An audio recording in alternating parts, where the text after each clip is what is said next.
దక్షిణ అయోధ్యగా పేరుగాంచిన భద్రాచలంలో శ్రీ సీతారాముల కళ్యాణం అంగరంగ వైభవంగా జరిగింది. ఆకాశమంత పందిరి, భూదేవంత అరుగుపై మంగళ వాయిద్యాలు, వేద పండితుల మంత్రోచ్చరణలు, రామ భక్తుల జయ జయ ధ్వానాల మధ్య అభిజిత్ లగ్నంలో భద్రాద్రి సీతారాముల కళ్యాణం కన్నుల పండుగగా జరిగింది.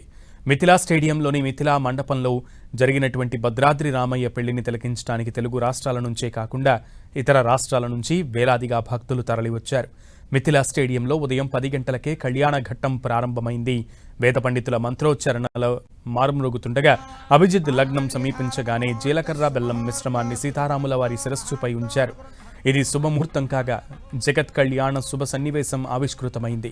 ఆ తర్వాత మధ్యాహ్నం 12:13 రామయ్య సీతమ్మ మెడలో మాంగళ్య ధారణ చేశారు. అనంతరం తలంబరాల వేడుక, ఆ తర్వాత బ్రహ్మబంధనం వేశారు. దీన్ని బ్రహ్మముడి అని కూడా అంటారు. అద్భుతమైనటువంటి మాంగళ్యం రామదాసు గారు తయారు చేయించినటువంటిది వేస్తూ ఉన్నాడు. ఇది అద్భుతమైనటువంటి శ్రీ సీతా మహాలక్ష్మీదేవ్యాః కంఠే ఆచార్యః హరింధ్యాయన్ సమర్పయేత్.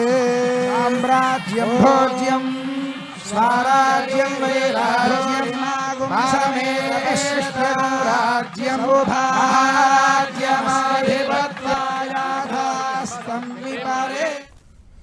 చతుర్వేదాలతో నూతన దంపతులకు ఆశీర్వచనం పలికారు. సాధారణంగా కళ్యాణంలో 2 సూత్రాలు ఉంటాయి. భద్రాద్రి సీతారామ కళ్యాణంలో మాత్రం 3 సూత్రాలు ఉంటాయి. భక్తరామదాసు ఎంతో వాత్సల్యంతో తయారు చేసిన పథకాన్ని కలిపి 3 సూత్రాలను సీతమ్మ వారికి అలంకరిస్తూ ఉంటారు, ధరింపజేస్తారు. చేస్తూ ఉన్నారు. అద్భుతమైనటువంటి మాంగళ్యం రామదాసు గారు తయారు చేయించినటువంటిది వేస్తూ ఉన్నాడు. ఇది అద్భుతమైనటువంటి శ్రీ సీతా మహాలక్ష్మీదేవ్యాః కంఠే ఆచార్యః హరింధ్యాయన్ సమర్పయేత్.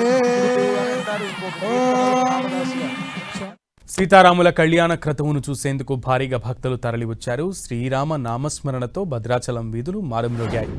సీతారాముల కళ్యాణోత్సవంలో సీఎం రేవంత్ రెడ్డి పాల్గొన్నారు. సీఎం దంపతులు రామయ్యకు ప్రభుత్వం తరపున పట్టు వస్త్రాలు, ముత్యాల తలంబ్రాలు సమర్పించారు. కళ్యాణ వేడుకలో డిప్యూటీ సీఎం భట్టి విక్రమార్క, మంత్రులు పొంగులేటి శ్రీనివాసరెడ్డి, తుమ్మల నాగేశ్వరరావు, దేవాదాయ శాఖ మంత్రి కొండా సురేఖ పాల్గొన్నారు. అంతకుముందు భద్రాచలం పలు అభివృద్ధి పనులకు సీఎం రేవంత్ శంకుస్థాపన చేశారు. 351 కోట్లతో ఆలయ తొలిదశ అభివృద్ధి పనులకు సీఎం భూమి పూజ చేశారు.